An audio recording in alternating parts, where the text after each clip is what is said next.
Jim, welcome, my friend. Good morning. Oh, good to be on, Will. It's been a while. And as usual, a lot of events are happening. I remember saying a little over a month ago, pardon me, a little over a month ago that the plug has been pulled. Mm-hmm. And now we're starting to see the effect of what happens when the plug has been pulled.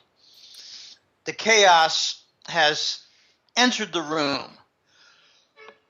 You could say Pardon me, that a little again. water down the wrong tube there. You could say that again, Jim. Today is January 15th, Friday. The markets, the major indices in the U.S. opened, the Dow opened down 400 points, and it's just, the plunge protection team is busily at work. I told Jim earlier, if and he's harped on this in the past, if you watch the intraday, meaning the 8 a.m. to 4 p.m., the stock trading, the day itself of trading, and watch, don't just look at how the Dow closed or how it opened. It becomes very evident what's taking place here, and Jim covers it pretty extensively. So let's open with that, Jim, with the stock market and what we're seeing take place. Well, what I do is I look for the indicators. It's kind of like a weather vane. It was a little over a month ago that Massachusetts Senator Elizabeth Warren said that the too big to fail bank policy is going to go away. And I thought, oh my goodness, really? We should be seeing some very big down days in the stock market soon. Mm-hmm. So I think that was a pretty easy knee-jerk reaction. Then we had another event. We had the Israeli guy who's serving as maybe the hidden central bank chairman, mm-hmm. while Janet Yellen is the puppet chairman, Mm-hmm. spokeswoman, perhaps. Anyway, Stanley Fischer came out about 3 weeks ago or 2 weeks ago and said, the Fed really doesn't have the tools available to manage this huge crisis that's unfolding, or something to that effect. I don't think he was quite as emphatic as my interpretation, but I think my interpretation is very accurate. He was saying that the Fed exhausted many of its tools. Mm-hmm. Well, yeah, they've been at 0% for 7 years. Well, yeah, they've been at QE to infinity with lots of bullshit and taper talk lies and hidden QE. They've been at QE for 4 years. We're up to QE 7 now.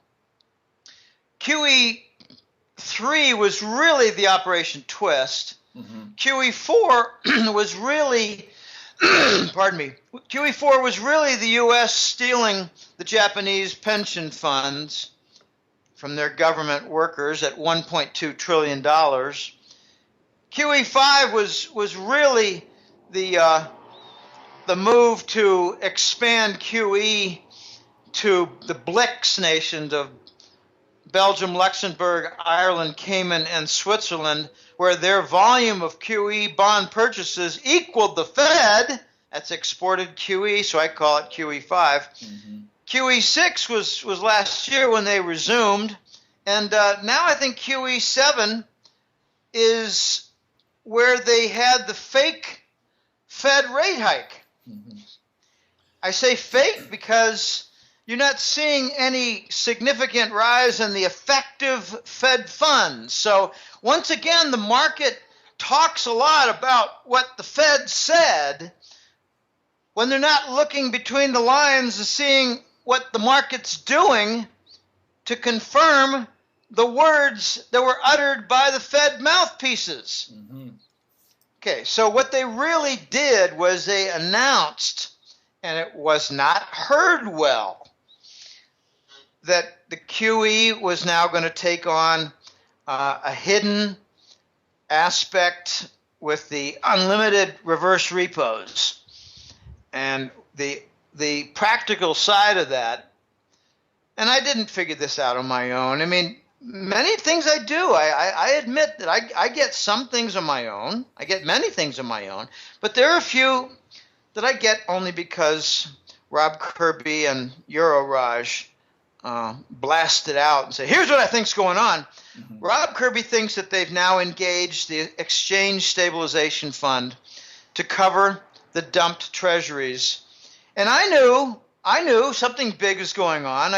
I was asking questions. Who's soaking all this up? It must be the Fed. Where's the evidence of it? And Rob said, no, there's no evidence of it because now it's secretive, done with the Exchange Stabilization Fund from the U.S. Department of Treasury, and it's probably unlimited. So here was the hint. In August, September, and October, China dumped $250 billion worth of Treasury bonds. Will, I ask you, was there an effect on the bond market?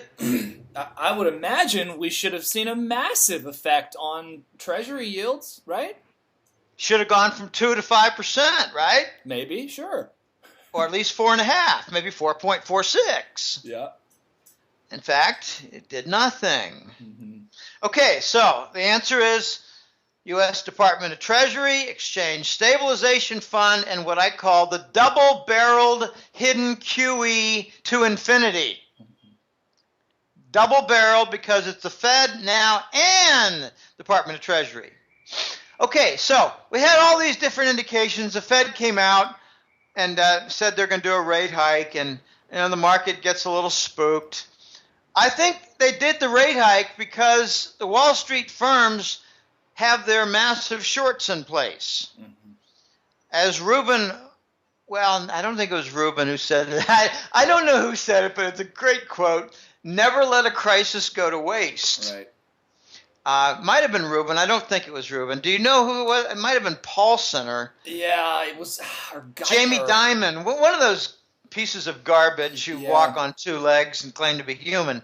All right, so I think with the advance warning that the Fed was not going to do what it usually does in bailing out the banks, and with the rate hike, and with the hidden Fed chairman from Israel telling us that we don't have tools available to handle this anymore, what they're admitting is that we have a systemic Lehman event unfolding. And the stock market's going to be the first to go because that's where the idiots usually do their trading. People who have their mutual funds, they don't change their positions except for maybe once or twice a year and don't really pay much attention except the end of the month. They're the perfect sheep to shear. And we're going to see it. My gosh, if we don't see a 3,000 or 4,000 point drop in the next several weeks, I'll be shocked for the Dow. I actually pay more attention to the S&P because that's where your big contracts are played. That's where your S&P futures are played. If you want to see, remember back in June of the year 2000. Can you remember back then, Will? I don't know what you were doing, but do you remember Robert Rubin? Robert Ruin? That's a nice Freudian slip, huh? You remember Robert Rubin resigned from the Clinton II administration's Treasury Secretary post? I personally, I don't, because back then, Jim, I wasn't even really paying attention to much of this stuff. I was like most Americans are today, unfortunately. Yeah, I was busy losing some tech stock wealth. But in June, I immediately concluded, June 2000, I said, this is unprecedented. Looks like Robert Rubin wants to go out and short the stock market. And he doesn't want the nuisance and noise from the Department of Treasury offices. Instead, he wanted to go to his little hidden office at Citigroup and short the stock market. And maybe even help the Clinton administration make positive statements to the press to maximize his gains. In other words, deceptive comments like the stock market will come back, drawing in more dumb money. Right. Okay. So, anyway, we're going to see more big down days, and I think the norm is going to be an opening big down. And then the norm is going to be a midday recovery. Then the norm is going to be closing down hard. Yeah. This is how things move in an orderly fashion, and I don't see any exception to this. except some major shocks coming, Will. Mm-hmm. We're now sub 30 oil, and I was calling for this a month ago. I was saying that I did a few interviews. It was about a month ago. I did some other interviews. I said the oil price is going to fall, but I got more specific with about 3 or 4 interviews that took place in the Christmas holidays. Mm-hmm. I was saying specifically, and this is kind of an echo of the voice. The voice said, look for sub $30 oil and look for some rather grievous consequences quickly. Mm-hmm. And I wrote and said, you mean like a big bank failure? And he said, yes, it could be a start of a contagion. But if you're looking for fuses to light, the sub 30 oil price is as good as any. Interesting. And Jim, you've covered in detail the massive derivative contracts in oil and how so much of the energy sector of the overall markets never anticipated sub $80 oil, let alone sub $30 oil. So none of these hedges were in place. In fact, I've got some folks that I know with a private wealth group that are actually right now they're buying productive oil and gas leases in South Texas at pennies on the dollar. They're already in production and they're hedging against further downside. And so, I mean, these guys are buying these distressed assets and hedging against the downside on $30 oil. You've covered it. You've covered it extensively. How many derivative contracts? How much of this funny money that was not hedged for an oil shock like this? And now it's coming unfolded, and the banks should be the ones that take the massive hit on these contracts. Yes, the banks are going to take hits on these contracts, but it's 3 things they're going to take hits on. And the first is underwriting the oil hedges. I mean, we all know very well that a smart, well-run oil company would hedge on the oil price, and as it descends, they're not hurt. Mm-hmm. What's a zero-sum game? Who is hurt?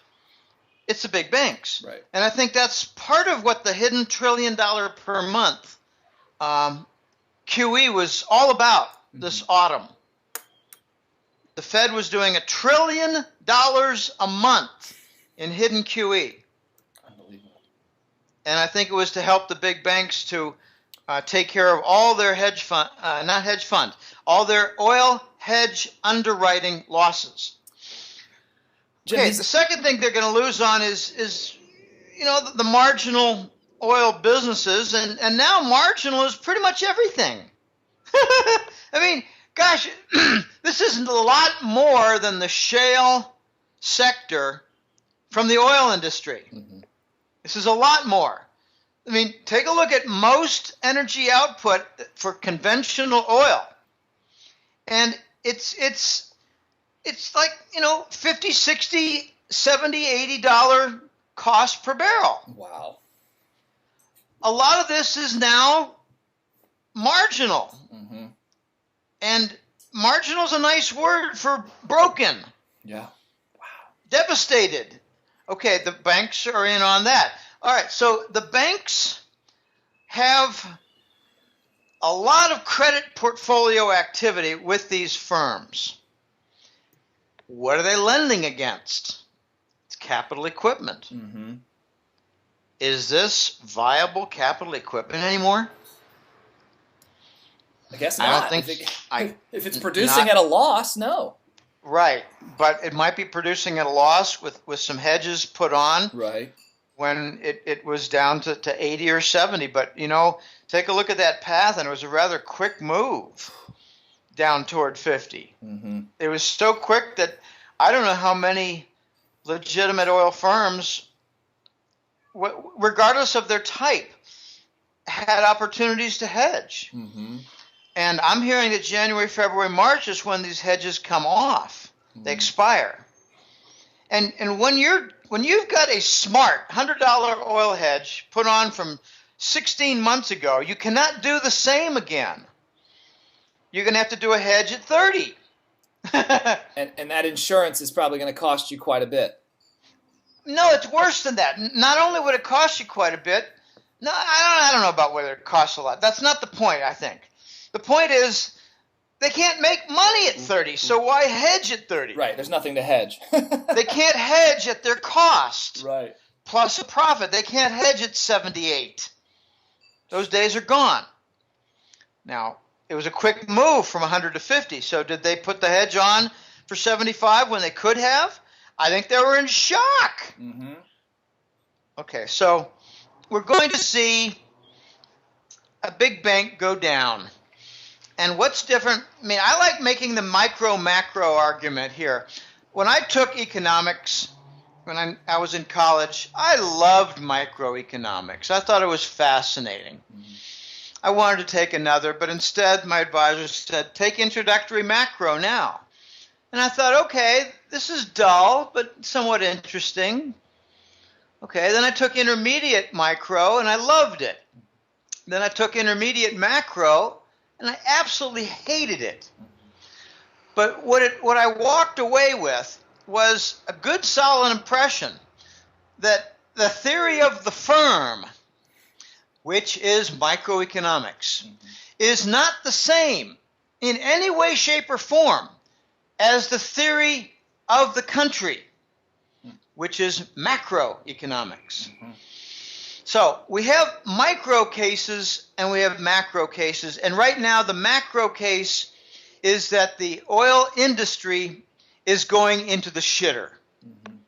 The oil industry has new threats just in the last 2 or 3 months that can bring the oil price to 20 and lower. And what I find amazing is that the clowns out there who purport to be financial analysts and experts are really continuing to be financial promotion experts and propaganda tools for the exposed big banks. Mm-hmm. We're hearing things like, well, look, back in 2009, the oil price rebounded rather quickly. Okay. Back then, did Iran have permission suddenly to unleash 1 million barrels a day on the market? No. Back then, did the U.S. government forego and push to the side its export ban? No. Those are the two big new threats. Back then, were the Arab Emirates running at deficits? Mm-hmm. No. And Jim, what about the House of Saud right now? Looks to be on its knees. I mean, is that a factor that plays in as well? Isn't it a wonderful thing to watch? These are some of the biggest scum merchants in the modern era. Yep. They have stolen and Bogart, I'd love that back in my don't Bogart that joint, Jim, you know. I love that phrase. They're Bogarting. They'd had 50 years of hoarding the wealth from Saudi Arabia. Mm-hmm. It's not just them. It's UAE, it's Oman, it's Bahrain, it's Qatar, it's Kuwait. Mm-hmm. All these Arab Emirates. Simple question, Will. Where's their dependence for continuing their monarchy? Petrodollar. How do you think their regimes are going to survive? Well, they're not. I don't think they are. The Voice has made a very plain statement to me. We were talking about the threat to all these Arab monarchies, mm-hmm. These petro-monarchies, and he said every single one of them will fall. Yeah. The ones that are dependent on the oil price will fall. They're going to experience, and you know, we continue the discussion. I go off in my own direction, but my direction is that they're all dealing with deficits now that they're not accustomed to. Mm-hmm. So they're not able to buy more Spanish property. They're not able to buy more London condominiums and condominiums. Condominio is Spanish. Condominiums, nor high-rise buildings. Mm-hmm. So what are the Arabs doing? Well, they're busy trying to put together bond sales. and they're busy trying to defend their decisions for funding ISIS in Syria and supporting the the Saudi army in Yemen. And both of them are going badly. You've got Iran, basically the supporting agent for the Yemeni, I don't know how they pronounce it. And you have the Russians basically demolishing ISIS in Syria and northern Iraq. You know, we're going to get out of this up north. I'll touch on Turkey first and then Yemen next. Is that okay with you? Absolutely. What we're going to get is a fall of the Erdogan regime in Turkey. Russia is going to do its dead level best to pull a lever here, pull a string there, move away an entire platform over yonder, and before you know it, the Turkish military is going to say, we're taking over, you idiot, you're wrecking our country. And if you don't think if you don't think the Turkish economy is a mess, then you don't know anything about currencies. I mapped out the currency in November, maybe it was October. The months blur a little bit, but in the last 2 or 3 months, in the newsletter, Hat-Trick Letter, I mapped out the threat following the Erdogan re-election, which is probably full of fraud, just like Obama's and Bush's. We export a lot of things, but we also export, in addition to military weapons, we export methods to rig an election. Fraud. Fraud. It's they might just do what they did in Nicaragua and just eliminate an entire county from its vote. That vote just never made it. Never made it to the counting process.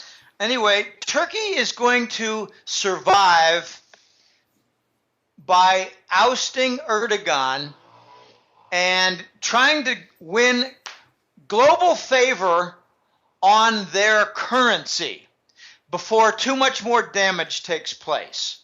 And that's the big question. How long will they wait? Because every month, every week that they wait in Turkey to remove this U.S. puppet, this terror agent involved in heavy-duty heroin from the U.S. military coming from Afghanistan, all through the NATO air bases. The longer they wait, the bigger the damage. The more the damage, the higher the prices will be from a collapsed Turkish lira currency. Okay. We're going to see redrawn borders for Turkey. That's going to be their punishment for allowing the U.S. to use the U.S. Embassy in Ankara as the ISIS field operations headquarters. They're going to be punished for being involved with ISIS black market oil, which, by the way, London and Wall Street buys. They make money off it. These are fascists. They don't care whether it's stolen war zone gold or oil. If they could transport the gas more easily, they'd buy that too. So we're going to see redrawn Turkish borders. I think we're going to see it. I'm not alone in this. We're going to see a new Kurdistan state. Jim, and it's going to have some Turkish land, and it's going to have some Iraqi land, and it's going to end some of this nasty, constant war that the U.S. loves. Jim, what can you speak to who the force behind this may be? I mean, the force of good or Sure. Russia and China. All the trade partners. Russia and China. Yeah. We got a new deal that I don't like mentioning Ben Fulford much because anyone who comes from a Jesuit background, I suspect is, a bit of a, let's just say, closet Satanist and pro-Vatican person. Okay. I don't know how much more to say about that, but he's now coming out and saying, and he's not alone, there's some U.S. military retirees who have publications out there. Mm-hmm. And what I'm hearing, what I'm reading, and this is not just Fulford, so that's why I mention him, because he's getting some confirmation. There's apparently some kind of an alliance between what we are calling the Pentagon White Hats. Mm-hmm. They tend to be members of the U.S. military who actually believe in the Constitution, as opposed to the Bush and Clinton and Obama types who swear their loyalty to narcotics. They're called the Loyalists, and Clinton began that purge a long time ago. Mm-hmm. He also downed a plane in Alabama Yep. About 1 month before the Oklahoma City incident. Yep. And the plane in Alabama contained 8 or 7 generals and admirals Yep. who wanted to restore the Constitution and remove Clinton from power. So instead, Clinton hired Bush to kill them. Hopefully. And now that event is not even in the press, nor is it in the Pentagon annals. That's how completely they eliminated that threat. Hopefully these gentlemen aren't traveling in packs anymore. They don't travel in packs anymore, yes. In fact, they changed the entire protocol as a result of the Alabama incident. And there was something in the Murrah building that got destroyed. And if you think that fertilizer in a truck outside the Murrah building of Oklahoma City knocked out 1/3 of the structural steel in the building in 1995, you qualify as a moron. Can we say micro nukes, Jim? No, it was just 100 pounds of C-Max. Mm-hmm. It was all planted to go off at the same time that the truck was exploded. Micro nukes are The safe. truck had less than 1 ton of fertilizer explosives, which would really ruin the paint job on the building, Mm-hmm. and nothing more. Maybe blast a window or two. Oh, I should, thanks for pointing that out. Ruin the paint job and destroy a lot of windows and maybe a little bit more. Mm-hmm. But not ruin any structural steel. I mean, take a look at the pictures of that. Mm-hmm. That's 100 pounds of C-Max. Anyway, all right, what I'm driving at is the Pentagon White Hats now have an anti-Obama element. Mm-hmm. I mentioned a year and a half ago or 2 years ago something that my source Cato told me. He said, Jim, when the Pentagon regulars encounter the mercenaries from Langley, that's when shit hits the fan in the Pentagon, causing a deep division, and they will oppose the president. We're there now. So apparently we got an element called the Pentagon White Hats that have already made agreements with the Kremlin in Russia and with China. Mm-hmm. And I believe that there's going to be an emerging movement in Iran to team up with Russia and China, providing China with energy, but working together with Russia on price setting and pipeline construction. There's a commonality between Ukraine and Syria. Ukraine was to block the Gazprom Russian energy pipelines, gas pipelines to serve Europe. Mm-hmm. U.S. did not want a European marriage with Russia. Right. The Syrian war is to block the Iranian pipeline from reaching Europe and the Mediterranean coast first. Mm-hmm. And who are the principal blockers for that? Well, it's Qatar, the ones who are involved with LNG. Mm-hmm. LNG, I've come to learn, is about 50% more expensive than gas from a pipeline like from Iran. And the Saudis got in the way too, because these Arab Emirates work together. Right. Well, it was about a year and a half or so ago that the Iran pipeline, it was called the Iran-Pakistani pipeline, was interrupted, strangely, by the Saudis. They said, we're not going to fund the contractors. Okay, so the U.S. got a favor from the Saudi royals to interfere with the Pakistan pipeline from Iran. Okay, well then China funded it, and I think China arranged for alternate contractors for its construction. So the Saudis were trumped. Okay, we got all these things going on. I mean, it's like geopolitical chess, but now there's a new alliance apparently with the Russians and the Chinese and the White Hat Pentagon. And this is very, very big because it opposes the State Department in the United States government, which is run by the neocons, which is a nice word for neo-Nazis, who believe in constant war. And our efforts, the U.S. efforts in Syria, they're not to knock out ISIS strongholds, they're to wreck the infrastructure. And now we have the UN ambassador from Syria taking to the stump, pointing out all the infrastructure damage done by the U.S. Air Force.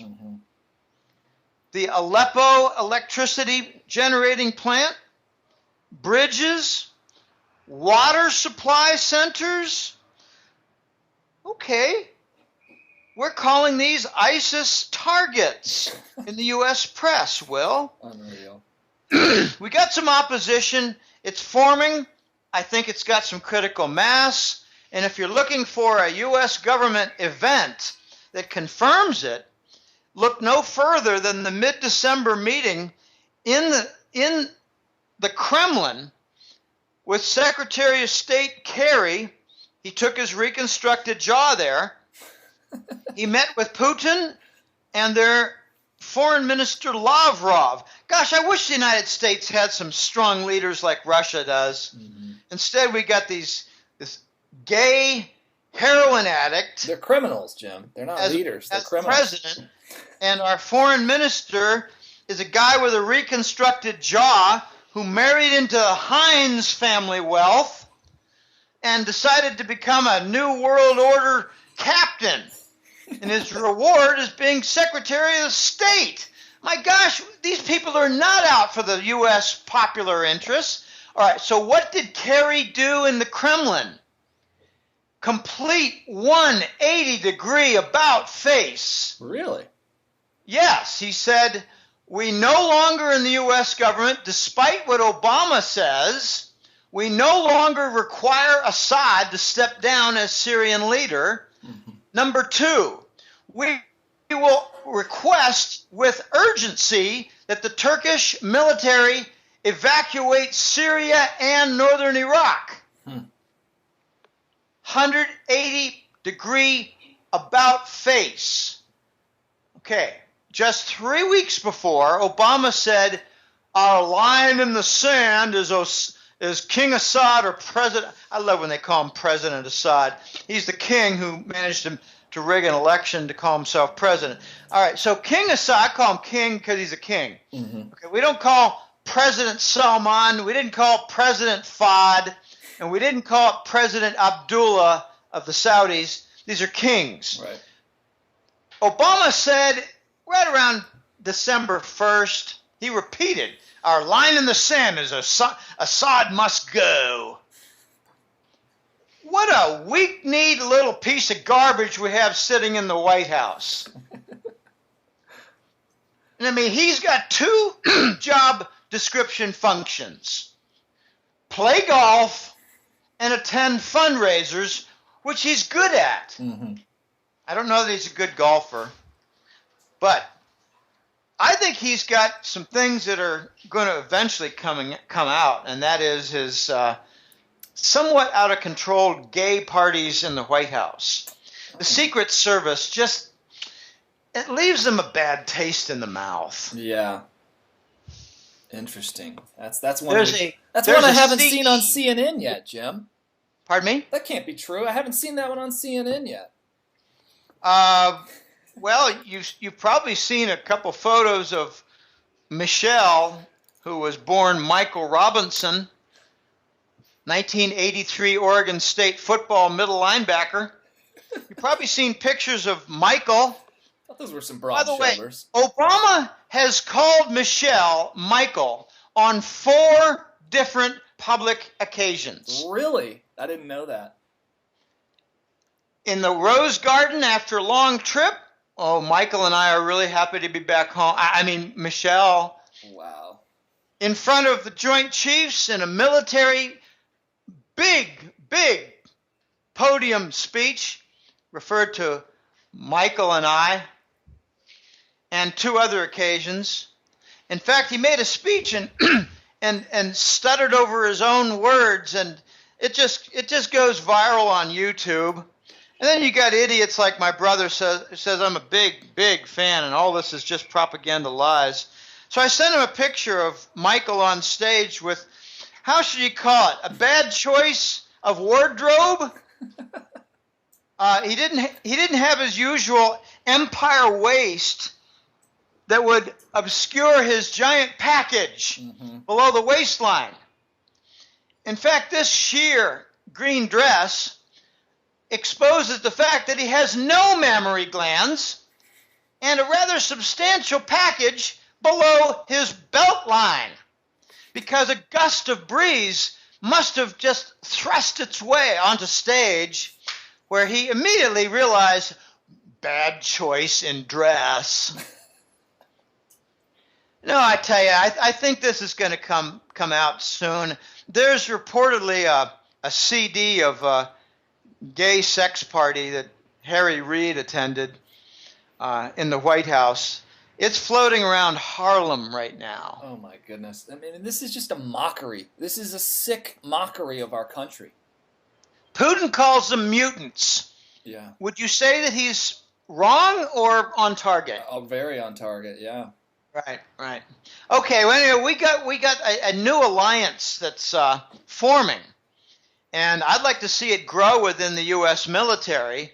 But, let's face it, they've got a job to protect the heroin and poppy fields, the transportation of the heroin, the growing of the poppy fields in Afghanistan, and the chemical plant processing. They've made it at an industrial level. You see movies of the Colombian cartel and a bunch of wild-eyed guys with with pants rolled up to their waists and, in other words, bare legs stomping on liquid solutions. Yeah, and tents set up all over the jungle. Tents set up and women in bra and panties so they can't, hide any product as they go home. It can easily be inspected. This is standard operating procedure in the cocaine laboratories. The U.S. has cocaine and heroin factories with trucks transporting chemicals in support of this in Afghanistan. And if you're wondering, what was that incident all about with Doctors Without Borders being bombed in Kabul? What a horrible incident. Well, there's an explanation for that. The Doctors Without Borders was taken over by the Bush crime family and turned into a heroin transportation distribution center. Wow. And it got bombed by the good element. Say that again, by the good? By the good element. Yeah. They wanted to interfere with. There's a lot of interruption now of the Bush and Saudi heroin. Notice that a Saudi prince was arrested in Beirut about a month ago with 32 boxes of heroin. He'll never see a day of jail. He'll just get a warning to be more careful next time. This is how ISIS was being paid. Right. The guerrillas are being paid. They also get paid from black market oil sales done to Wall Street, London banks, and Erdogan, Turkish president's son. Okay, these are being interrupted. Now here's where it gets kind of weird and comes back home. I'm hearing that there's a lot of interrupted narcotics flow that has been supporting the U.S. stock market. Holy cow. Unbelievable. Well, one would have to, at one point you have to wonder, where does the liquidity come from? Where does the cash, where does the money come from to support this massive, massive multi-trillion-dollar facade that is being supported, as you mentioned in your last article, in every facet of finance, from currencies to commodities, namely gold and silver, to major stock indices, to bonds. Where does it all come from? And also to the Wall Street bank liquidity flow. They get a 15 to 20% cut as profit for managing the narcotics money flow. And this is not, wild-eyed commentary. Mm-hmm. There have been 2 reports put out by the United Nations Drug Task Force stating that following the Lehman incident in early 2009, the U.S. banks in New York would have entered failure without the narcotics money laundering. Wow. So ditto for London. These 2 groups of banks, they operate with the same modus operandi. All right, so now we're having the Fed perhaps pulling back on its stock support at the same time that the Bush and Saudi narcotics channels are being interrupted that had been diverted in some part toward also the U.S. stock support. Mm-hmm. That's a double-barreled, how shall I say it, a 2-fisted pullout of rugs. Mm-hmm. 2 different rugs pulled out from 2 different arms for the U.S. stock market. Now, maybe they're going to be having to rely more heavily on the Working Group for Financial Markets, which is closely aligned with the Department of Treasury Exchange Stabilization Fund. Right. That's what I expect. But the alliance of the White Hats, Russia, and China, I think is going to expand. I think it's already somewhat expanded to Germany. The Germans have announced, this is now not new. It's been a month. They're going to work closely with the Russian military and eradicate the ISIS threat.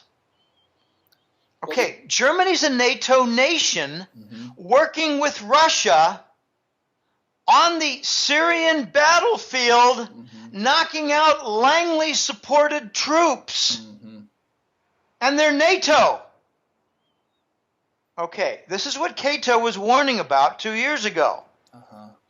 We now have NATO and elements of NATO working against the U.S. military, working against Langley. Now, they weren't directly hitting U.S. military targets. They were hitting targets that the U.S. military refused to hit. Right. There were a list of 200 ISIS targets on the board, and Russia said, why in the last 2 years hasn't the U.S. military taken any of them out? And the U.S. kind of sheepishly and embarrassingly said, well, we have other targets. Yeah, like the Aleppo electricity generating station, like the Western Syrian water treatment center. Those are not ISIS stronghold targets. All right, it's not just Germany. The French are working closely with the Russians too. It's not just them. Like the cowards that the British are. I don't like them, okay? I'm sorry. There are a lot of British clients I have. I don't like the British elite. I don't like the British government. I don't like the British bankers. I don't like the British military. Okay, we know where you stand. I like the British people. What? We know where you stand there. I like the British people. Yeah. They're upset like I am. But Cameron had a secret meeting that The Voice told me about. The Voice is not just a gold trader. He's an international consultant in business, business finance, investments, whatever.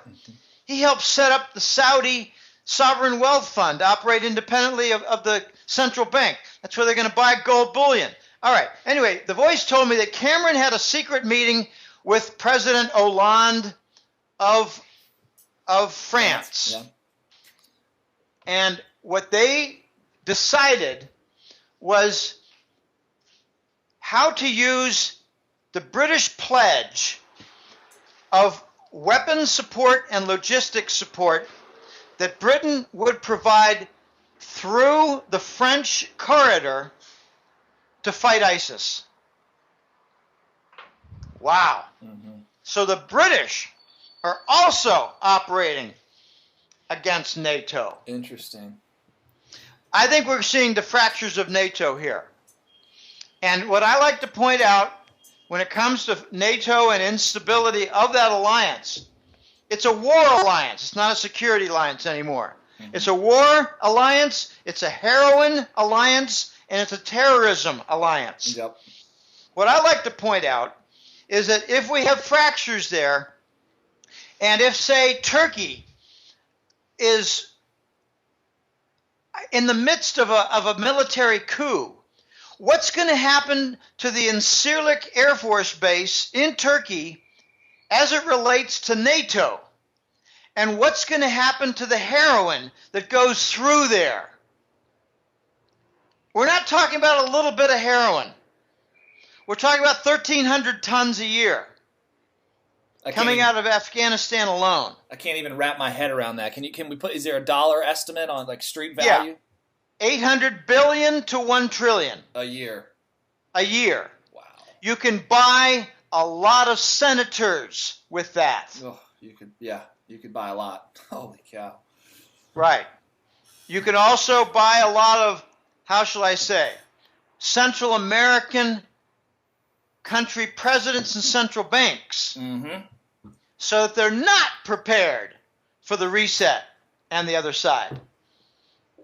Interesting. Well, the Germany, the flipping of Germany is something that you've covered in detail now for a while, starting, back with when the spying, the NSA spying data, information came out, and it was revealed that Merkel, we were just spying on Merkel, and it was all political spying. And well, it was really post-Ukraine.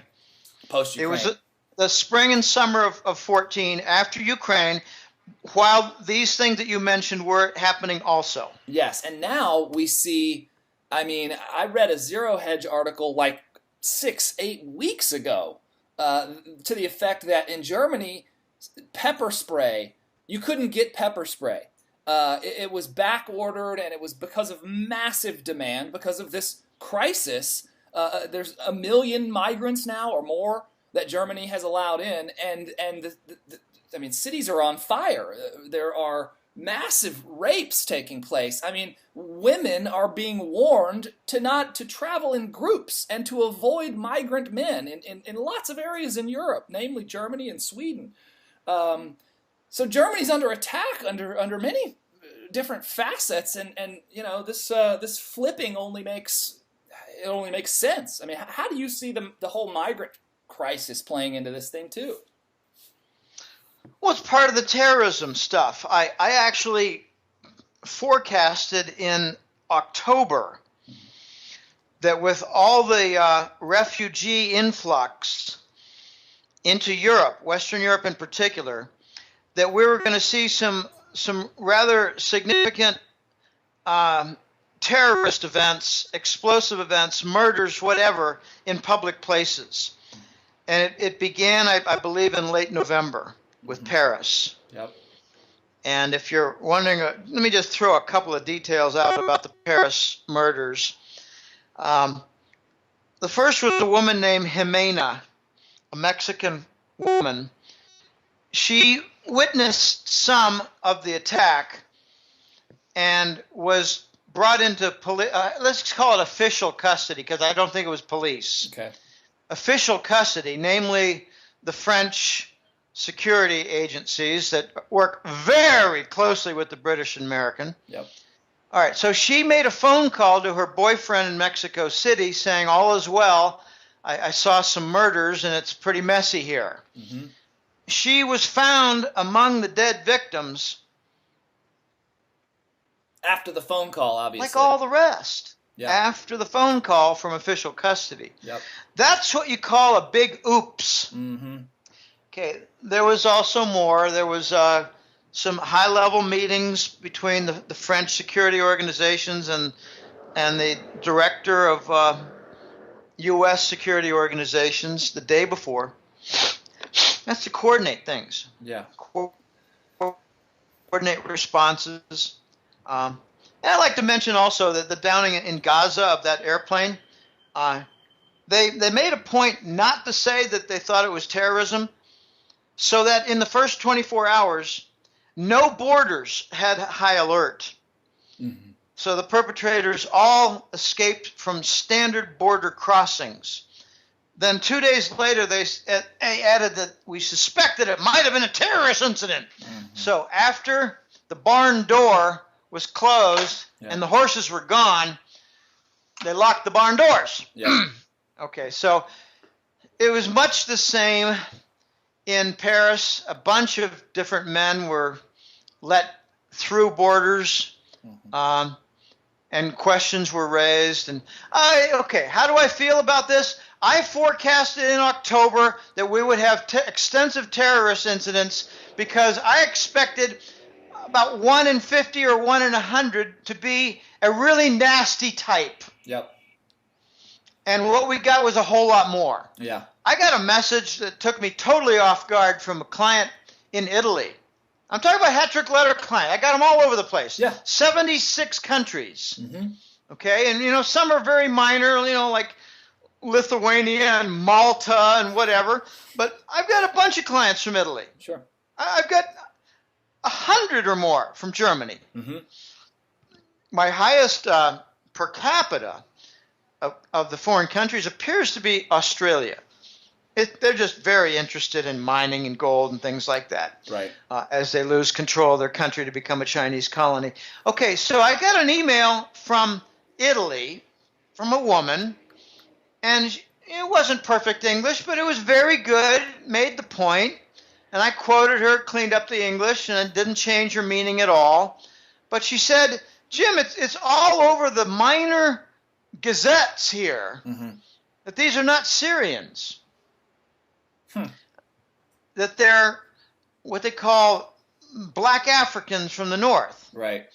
They're Moroccan. They're Libyan. Right. And she said, of the ones that have really been examined for their background, 3/4 of them have very serious criminal records. So, back to my macro, which I love. Do you remember the 1993 Mariel boat incident in Florida where Fidel dumped all kinds of criminals straight out of the Cuban prisons? No. Mariel, called the Mariel boat people. Mm-hmm. A couple hundred prisoners were allowed to leave and make the 90-mile trek to Florida, where they overwhelmed the system. And the Americans didn't know what to do. The U.S. government didn't know what to do. The governor of Florida didn't know what to do. They're all criminals. I do remember this, yes. What do you do with a murderer from Havana who comes to Florida for a new life? You give him a room, you give him socks and food and a television set. I mean, this is the insanity that is taking on mass That's the insanity of Europe. But that was not the insanity of the Mariel. The Mariel, they ended up in detention centers. Okay, so if the micro incident, was Mariel boat people in Florida in 93, the macro is the flood of people from North Africa and some Syria flooding Western Europe, where I raised the question in November, who's paying for their passage? Yes, you did. We would see people on boats, a standard little freighter, a 200-foot freighter with 10,000 people hanging on the rafters. And we saw pictures that broke your heart of kids trying to swim, and you knew they weren't going to make it. Yeah. There were boats that capsized. There were boats that were overflowed. There were boats where people fell off. Okay, I asked the question, who's paying their passage? Yeah. Because I am a senior pragmatist who bothers the hell out of teachers and speakers by asking questions that they don't want to answer because it exposes the corruption to the message. The answer was U.S. government NGOs. Like Soros. So Soros and other NGOs were paying for passage to send human sewage to Western Europe. And now I got a picture from a German client. It's a protest movement in Cologne, Germany. Mm-hmm. And you're not welcome, it says, Mm-hmm. to the refugees. These are really, I hate calling them refugees. Right. These are people who are escaping the Langley-sponsored and the Israeli Mossad-sponsored terrorism. Yep. Who are having their passage paid by the U.S. government, various organizations. Wrapped up in more terrorist agenda by the same axis of evil.